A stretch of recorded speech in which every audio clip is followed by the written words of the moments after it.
Welcome to another edition of Drugs, Crime, and Politics, brought to you by the Drug Policy Forum of Texas. Good evening. I'm your host, Buford Terrell, and we are caught up in the period leading up to the annual 420 Fest. And as usual in Houston, 420 doesn't happen on 420. 420 this year is on April the 23rd, and it will be at the Last Concert Cafe.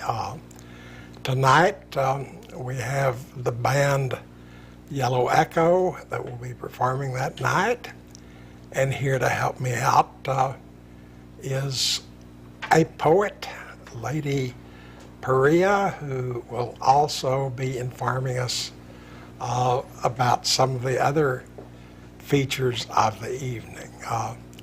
First, there are a few little news items to go over.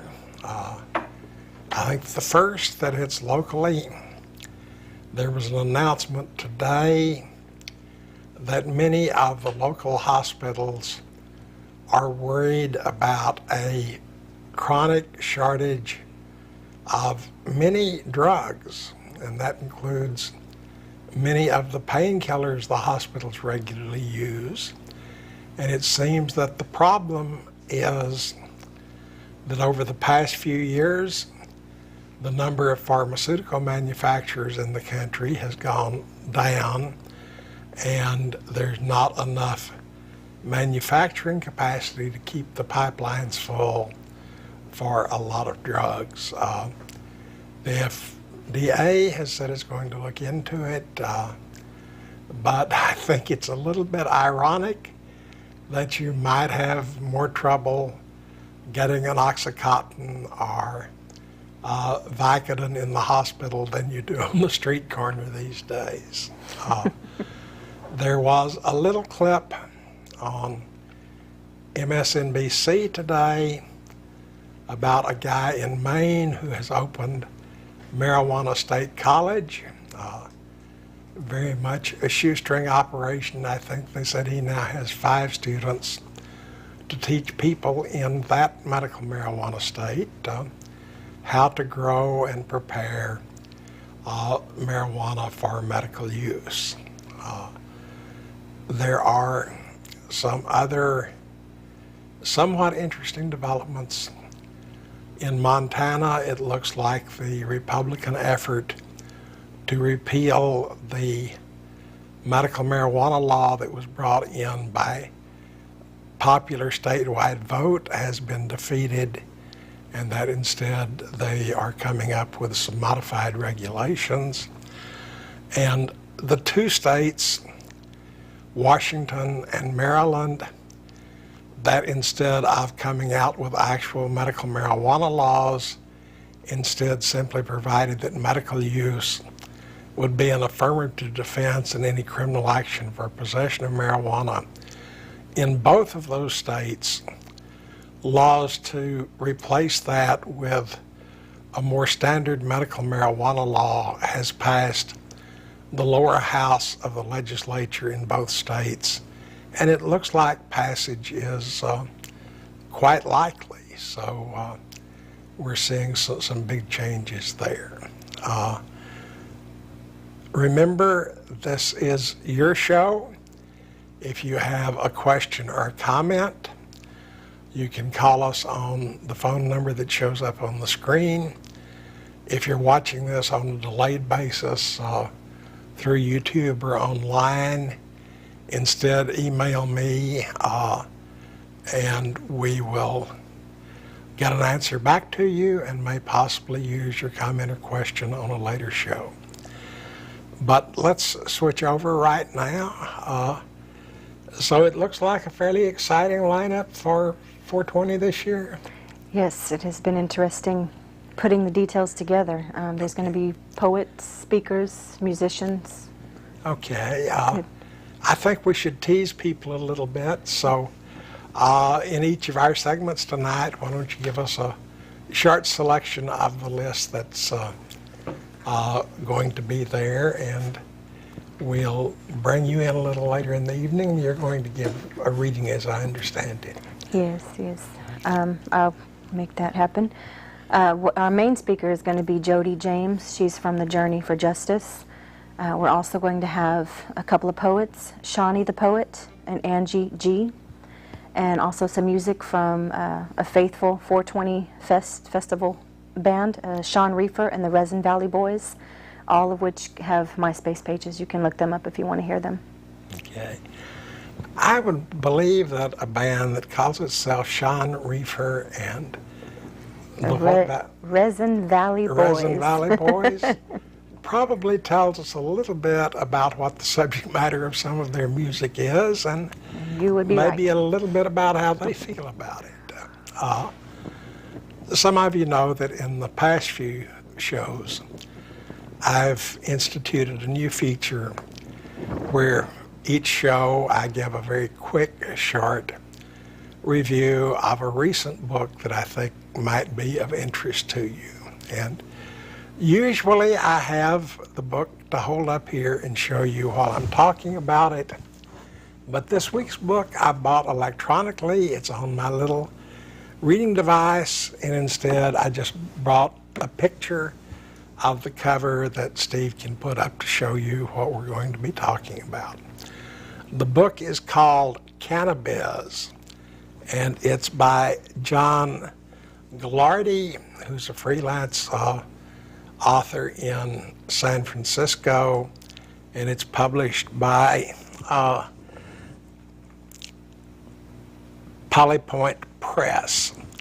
That's hard to say. Okay, that's probably enough showing of the cover, Steve, if you would. What we've got here is a fairly good investigative reporter with a long history in the San Francisco Bay Area. One of his first prize-winning articles was a series on the Harvey Milk case. And he looks more at the business aspects of the medical marijuana situation as it's developed in California in recent years. He also looks a little bit at Colorado to give some comparison. It's the first serious attempt I've found to really look at the business side of medical marijuana, from the growth all the way through with delivery to the patients. And one of the nice things about it, it's the only thing I have run into that's got anything at all about dealing with local politicians. He gets into quite a bit about what has happened in discussions between dispensary operators and local city councils or zoning boards, what has happened with some of the local politicians.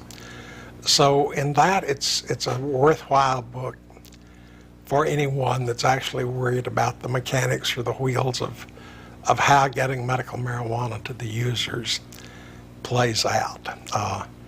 Unfortunately, it went to press about 2 to 3 weeks too early, because he had to close the text out just before California voted down Proposition 19, which would have removed state criminal penalties for marijuana in that state. So he had to leave us hanging on what effect legalization would have. Maybe we'll be lucky and something will happen soon enough that he can give us a second installment of that. We'll see how long I can talk tonight. My throat is awfully dry. Marijuana doesn't seem to do much good for allergies. And the weather we've been having the past few days has really kicked mine up. We had out at where I live at least one ozone high day this week, and it would be nice, since growing plants put me in this horrible situation, if a growing plant could help me out from it as well, but it doesn't look like that's the case. Branching a little further afield, some of you may be aware that this is 2010. We have just completed a decennial census, and Texas in this last census gained about 4 million people over what it had in the year 2000. With 25 million people, Texas is now entitled to an additional 4 seats in Congress.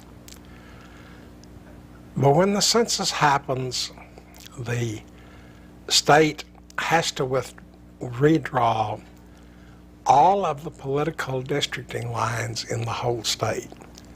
That means the lines for each congressional district, the lines for each Texas Senate district, the lines for each district in the Texas House of Representatives, and then even in local elections at the county and city level, there's a need to redraw the boundaries. But there's something interesting that's going on in Texas this year. Usually, the political party in power in a state pretty much has a free hand to withdraw the boundaries as they see fit, and they usually see fit to draw them in such a way to guarantee their continued majority. But there's a couple of funny things going on in the new population measurement in Texas. Almost all of the 4 million increase in the state population has happened in Dallas and Houston.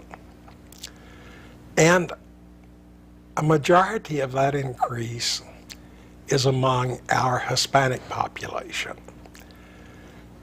With the Hispanic population getting involved to the extent they are, it also means that the Federal Elections Commission will be supervising what goes on to protect minority voting rights. So the way these things shape up, it will be interesting to see whether the Republicans can actually do anything to lead to their large margin. Now, as we take our first break, let's take a little treat to go with it, and here is Yello Echo.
We're here today to say shame on the DEA for supporting military-style raids on marijuana users that have killed family pets in the name of the war on drugs. I say shame on these dog killers. If you kill a police dog, you are charged with murdering a police officer.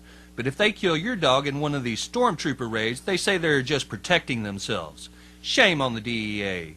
In many cases, it was for minor amounts of marijuana, or in the Philadelphia case, it was the wrong house altogether. In the Missouri case, you have officers firing multiple gunshots in a house with a 7-year-old girl present. It's a good thing she wasn't wearing puppy pajamas, or she might have been shot because jackbooted thugs busting into a house with military weapons felt threatened. There have been too many cases of SWAT team raids against U.S. citizens in Texas, Alabama, Maryland, Missouri, Philadelphia, California, and elsewhere that have killed family pets. If you support the prohibition of marijuana, you support the killing of beloved family pets. Don't try to offload your guilt by saying you're just following orders. You actively testify against marijuana laws. Don't try to deny your guilt by saying there is no evidence about marijuana's benefits when you ignore your own administrative judge's ruling, as well as numerous studies, including the Institute of Medicine report. I don't have any human kids, so my dog Tippy is my kid. He's my buddy, and he's my alarm if someone is trying to break into my house. So if the DEA tries to shoot him, they better kill me first. Of course, the DEA would probably say I deserved it because I was breaking an asinine law based on lies and half-truths. Shame on you. I am not a criminal. The DEA's willful disregard of the facts about marijuana is a crime. Violence begets violence, so the laws that allow for some to be imprisoned or killed for a plant are to blame if police officers feel threatened while acting like death squads of a third world country. In these days of budget crisis, it is the DEA budget that should be cut. Don't fund dog killers. The prohibition of marijuana is not working for the same reason the prohibition of alcohol did not work. The violence of marijuana prohibition is the result of bad laws, not the plant itself. We do this in the memory of the beloved pet Peanut Butter and our other kids murdered in the name of marijuana prohibition. This is Steve Nolan with Houston NORML.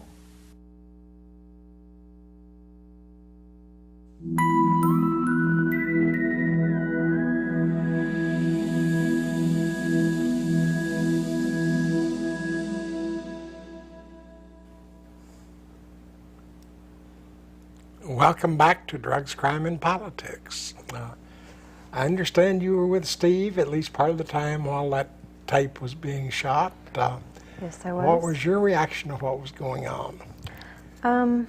I wished more people would have came out and made their voice heard, but I do believe we caught the attention of a few people passing by on the road. They were a little intrigued as to what are they doing. A couple of good conversations at the stoplight did take place, and if just one person left there with an understanding, then we did something. You know, the longer I hang around and watch people and politics and government in action, the more important I see it that you talk to those around you. And I don't necessarily mean getting out on the street corner and waving signs, but when you say hello to the guy next to you in the checkout line at the supermarket, it doesn't hurt to drop a comment or two. If you belong to a book club, you might suggest, well, this would be a good book club book. This is Your Country on Drugs by Ryan Grimm. It's a recent book I haven't reviewed here yet, but it would make a good book club topic and get people talking. A lot of you belong to Sunday school classes or various clubs, and they're always desperate for speakers. So volunteer to talk to them about marijuana or drug laws or prohibition. So, yeah, I think that idea of it's the grassroots, people-to-people contact, taking your dog out on the leash with a sign draws some attention. And it may change one person's mind. It's like that row of dominoes. They do top over. Word of mouth is the best reference. Word of mouth is a very good reference.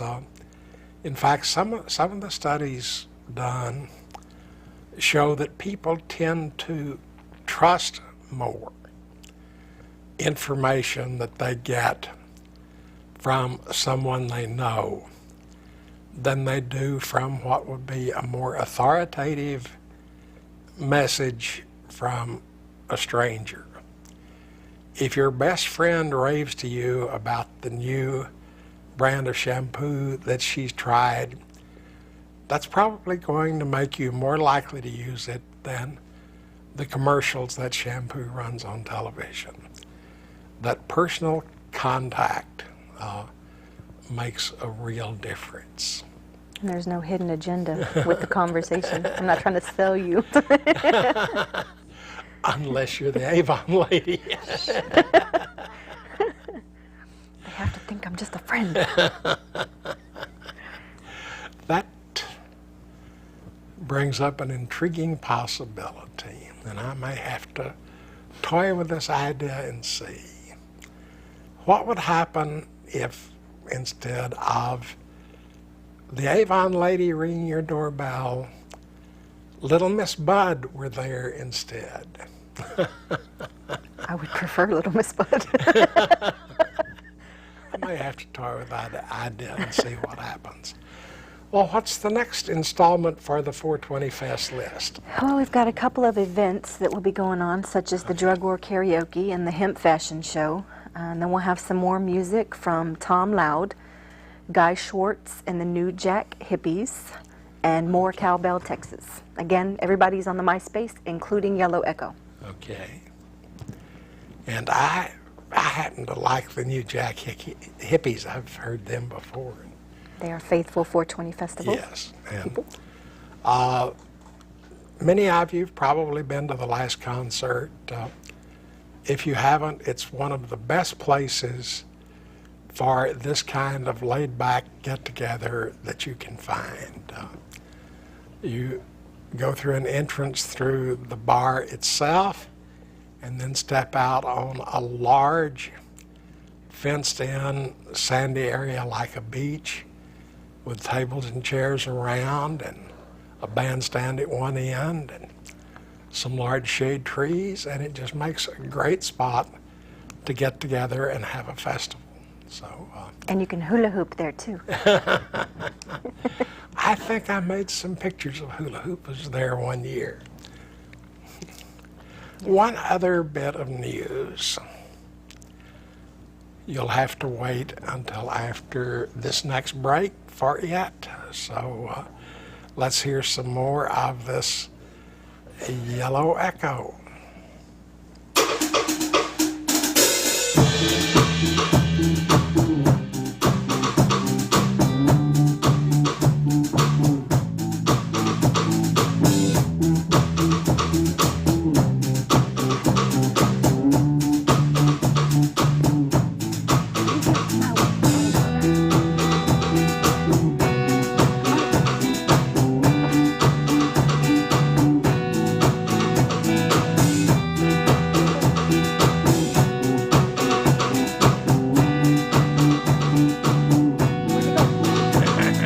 I'll put it behind my back.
must admit you are equipped with what setting this off. Yes, you are.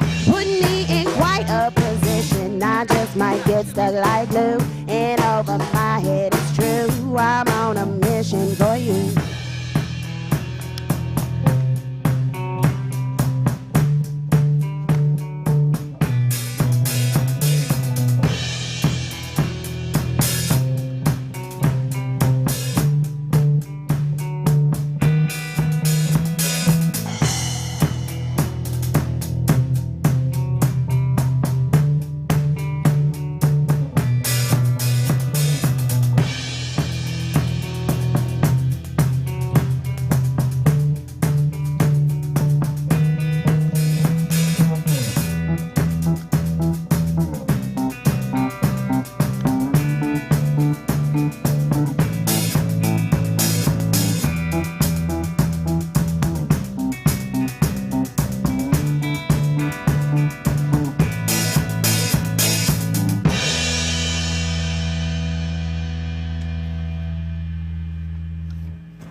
Thank you to Yello Echo again. This is Buford Terrell. You're back with Drugs, Crime, and Politics. We've been talking mainly about the upcoming 420 Fest, and Lady Pariah has been helping us out by letting us know who's slated to appear. But one of the artists that's slated to appear is that great poet, Lady Pariah, and she's going to share one of her works with us tonight. Okay. It's called Walking and Talking. Got my wine, got my weed, got all that I could need. Got my blessings, got my faith, left my cross at heaven's gate. Injured body, damaged soul, walk slow, ball to toe. Rain pouring even more, introduce knees to floor, shut the mother frontin' door, procrastinate a little more. We come from the plant and the plant comes from we. Individual instruments create a beautiful symphony. It's like God's cure for God's greatest ailment, reminding us of just how much we need occasional memory failure. My plants eat molasses and other shiny things. My plants eat molasses and sparkle like diamond rings. Brighter days ahead are what I want to know. Sun through my window, blaze up some Indo, dressed all in black, smoking white widow. Appreciation for the green with little orange and purple hairs. Appreciation for the laws when they are just and fair. Therefore, if you agree, you need to do like me and get involved. I see you at the meetings, full of ideas and greetings, but that's where you seem to halt. Quick to question us, why aren't we doing more? I've been coming for 3 years now, I ain't never seen you before. Progression you severely blocking, got no business judging and knocking. Basically, I hear you talking, but I don't see you walking. Basically, I hear you talking, but I don't see you walking. There are many different kinds of hypocritical schmucks. Some with valid reasons, some just passing the buck. Safety, fear, and protection, I get it, and that's okay. But don't you dare knock the dues someone else had the balls to pay. I give what I can and try not to keep score. I also work full-time and chase my dreams, but I can't give like 21 anymore. Could be the safety of your little ones, or fear of losing your occupation. Overwhelming terror that jail could be your destination. There are behind-the-scenes things that you can totally do without everyone knowing that it was done by you. Contact your representative. Make your voice heard on a radio station. Register to vote. Send a monetary donation. Today is the day. Now is the time. Get your behind in the voter registration line. Keep division amongst each other. Our cause is what takes a hit. Don't waste time putting each other down for nothing and just do something because we need all the help we can get. I hear you talking. I hear you talking. But I need to see you walking. Got my wine, got my weed, got all that I could need. That's it. Thank you. That's quite a call to action. Do you hear me? Okay. Oh, you want to give us another little installment of the lineup for this year? Sure. We're going to have some bands like House of Griffin, El Bodo, have a little rap from Don Dada, and also some reggae from Biggest Thor and drum. Okay.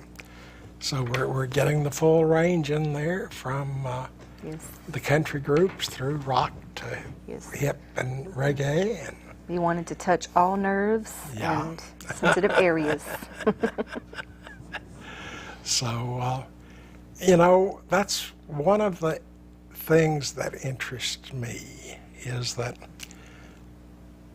when you look around is how easily marijuana, at least, seems to fit into so many different cultures and does so without really clashing with any of the established principles of those cultures.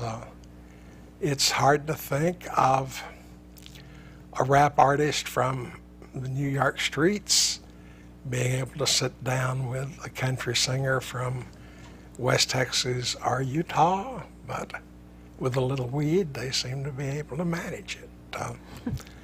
And speaking of country singers and weed, I don't think we can let the occasion go without mentioning Willie's latest little problem.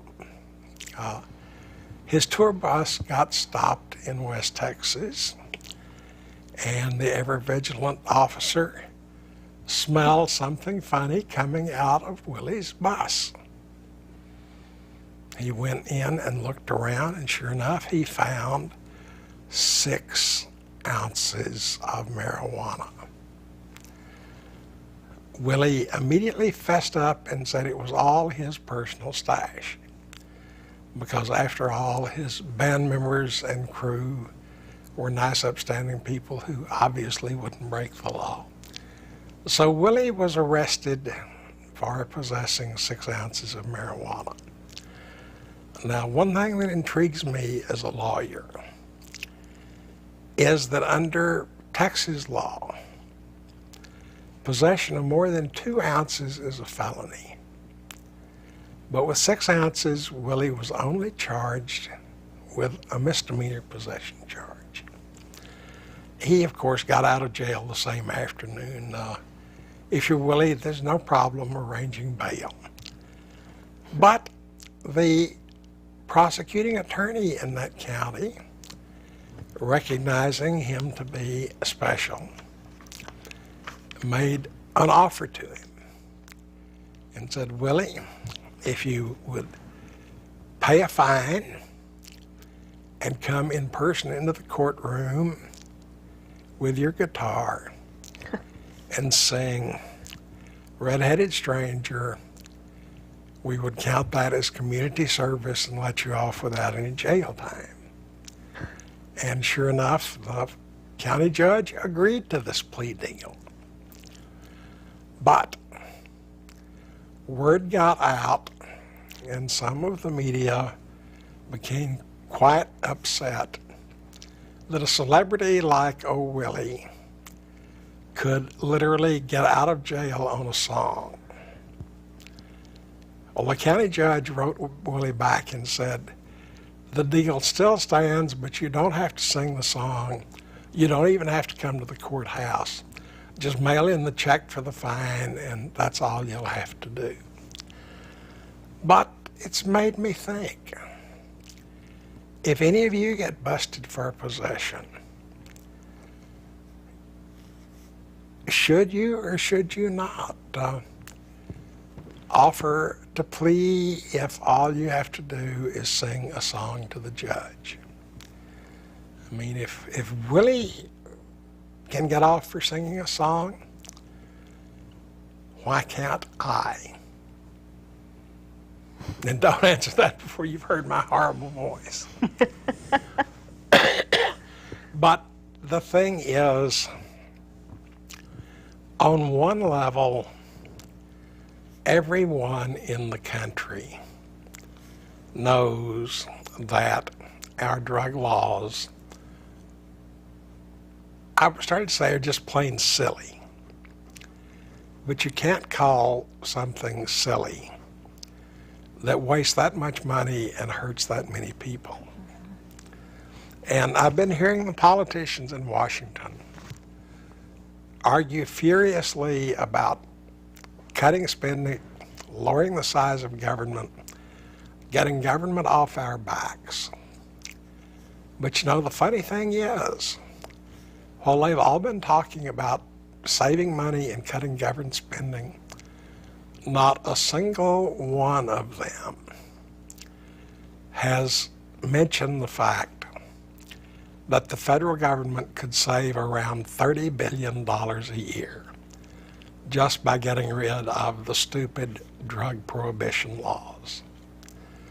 If you're serious about cutting government spending, people, let's start there. That's money that could be saved and would never miss it. I'm sure we could find some education and health care to spend it on. How about no teacher left behind? Oh, you mean the new wave of unemployed? You know, we're not going to raise taxes because that would cost jobs. So instead, we'll just cut education budgets. And the Houston Independent School District announced yesterday they were laying off how many? Over 400 teachers. Somewhere there's a disconnect there that I have trouble working my way around. We're worried about spending too much money on local government, yet we still insist on locking hundreds, if not thousands, of people up in the Harris County Jail for possession of marijuana. Somewhere there's a disconnect here that people need to look at a little bit. So, remember, if you have a comment or a question, you can call us at the number that's shown on the screen, and we will be more than happy to hear what you have to say.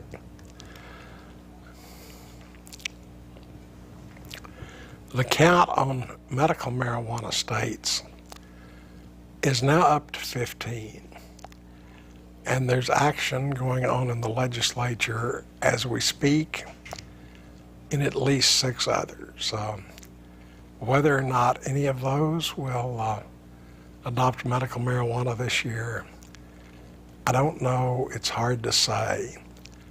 But it's interesting to see the difference in approaches.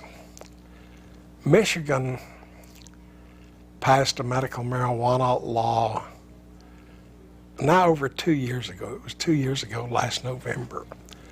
In most of the state of Michigan, there still are no medical marijuana dispensaries because the cities are delaying approving them. It's time for us to take another break. I may have to wake the band up because I think maybe my talking on and on has put them to sleep. But here once again is Yello Echo.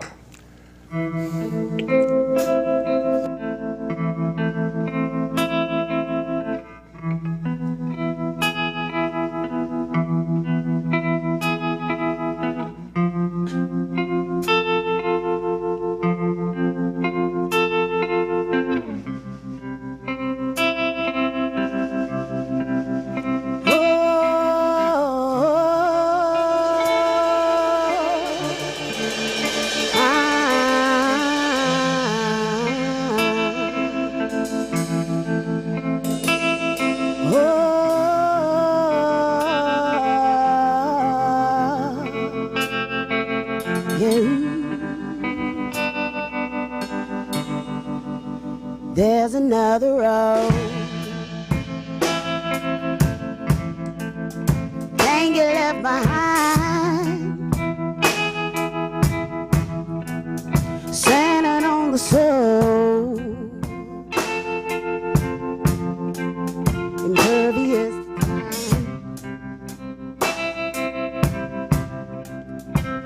you hear the call? Feel the strength divine, touching one and all, illuminating eyes. We are on the move.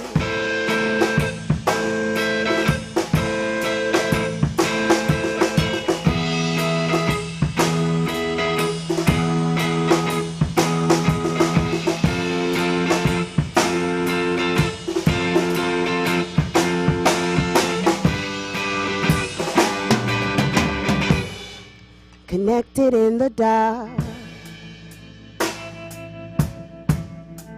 the solitude inside, afraid to light the spark, finding where my power lies. A river breaking through the barriers of time, connecting me to you, seeing truth inside the lines. We are on the move.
The whole idea of a drug-free America and zero tolerance really doesn't make much sense, does it? So it does make sense, however, to find ways to reduce the harms associated with drugs. And that's what I want to talk about. To start thinking about whether it is really laws that make the difference on whether people use drugs or not. Al Capone didn't shoot people because he was intoxicated. Right, exactly. Those people are not fighting over drugs, they're fighting over money. Drug laws have no basis in science. Drug laws are based on politics and money. So there's this unholy symbiosis between, on the one hand, those who are selling illegal drugs, the drug lords, if you will, and on the other side, the drug warriors. War on drugs isn't working, and that, if anything, it's just making what we call the drug problem a lot worse.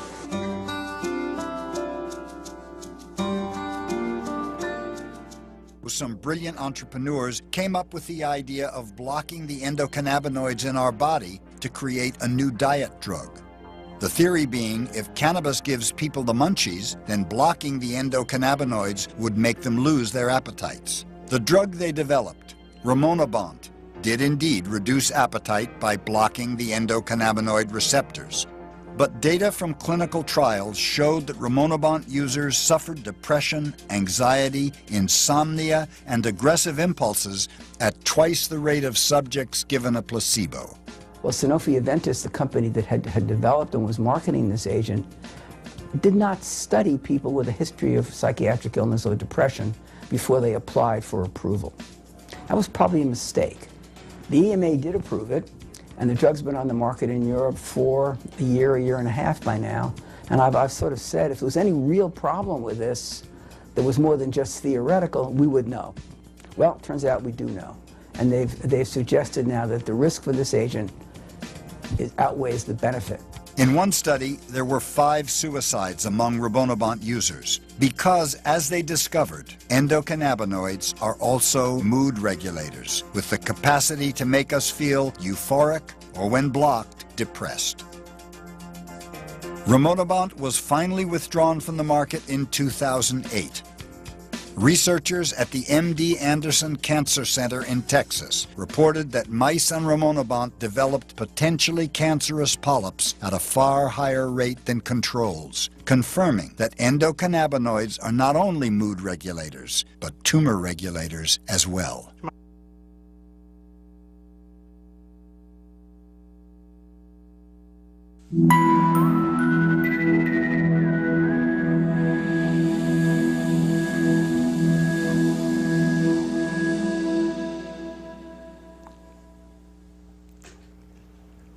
Welcome back to Drugs, Crime, and Politics. I want to give a special thanks tonight to the members of Yello Echo and to Lady Pariah for coming down here and showing you what they can do and giving you a little taste of what the 420 Fest will be like this year. And I would also say I want to give them a special thanks because once a year when we're in this lead up to the fest and we get to bring in and show off some of the talent that works with the movement, I get to feel like I'm in showbiz for a few minutes. So thank you a lot, guys, for making an old man feel like he's part of the show. And thank you. Do you have a last installment of who's going to be there list for us? I can say something real quick. Okay. We'll have Don Cook from the Green Party speaking, a little An Architect's Deconstruction Crew. That's going to be April 23rd, Last Concert Cafe. Doors open at 4 p.m., close at 2 a.m. And again, bring your hula hoop. That hula hoop is the dangerous part. Can be. Yeah. You know, I was thinking, sitting here, that I've been listening to an awful lot of loud talk coming out of Washington over the past several months about we got to cut spending, we got to cut spending, we got to make government smaller, we got to get government off of our backs. And I've noticed that some of those that are yelling the loudest to cut government spending are members of Congress from Texas. People, you elected them. It's up to you to get them in line. I would suggest that this may be the time for every one of you to find out who your Congress critter is. It's easy to get their address and that of both senators. Write them, or better yet, write them. Write out in hand and put it in the mail with a stamp on it. Surprisingly works much better. Email it if you can't do that. And tell them that if they're really, really serious about cutting spending, getting rid of the DEA or the ONDCP would be a great way to start. Hello, caller, you're on the air. Yes, how you doing, sir? I'm just fine. How are you? Do you have a question or comment? Yes, sir.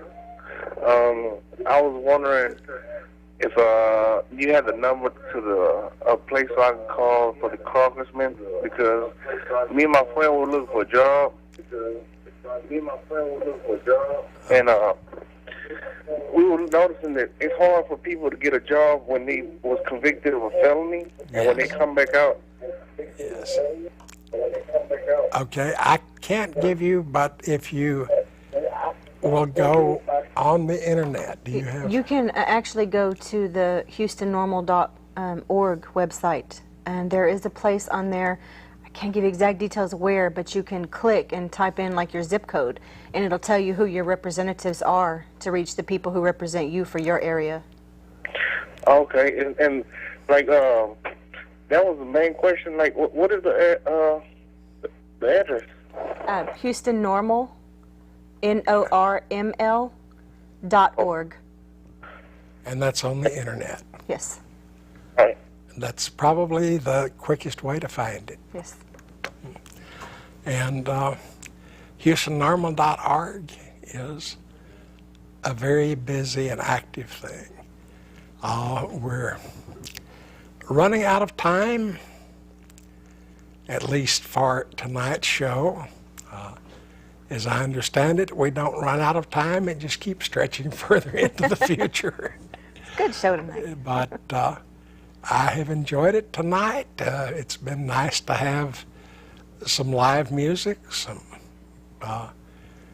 thoughtful poetry, which I noticed came out more song than poem. And another phone call. Hello, caller, you're on the air. We've just got a minute or so. Yes.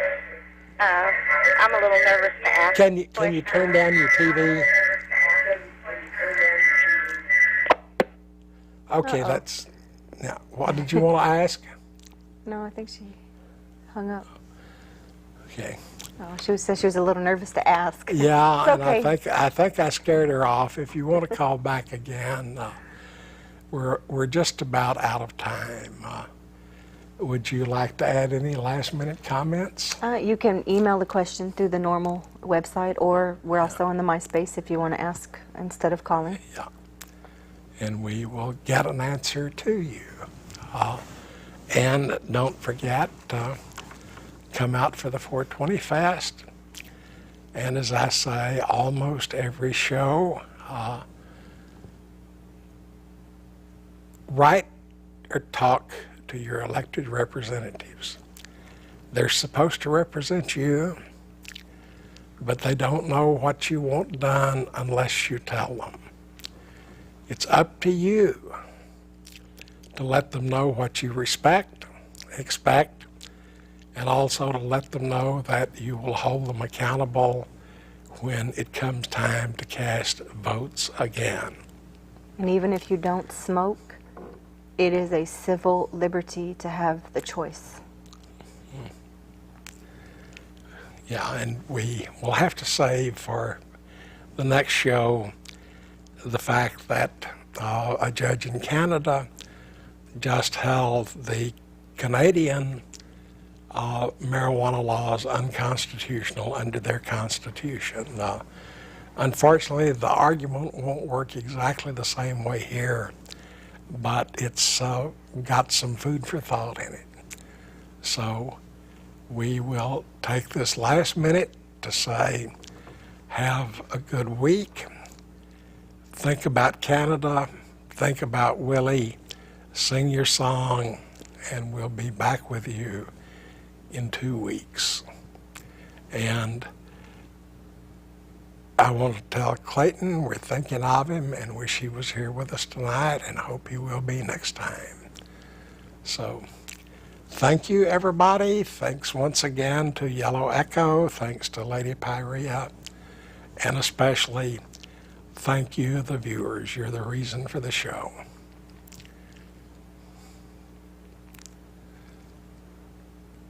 We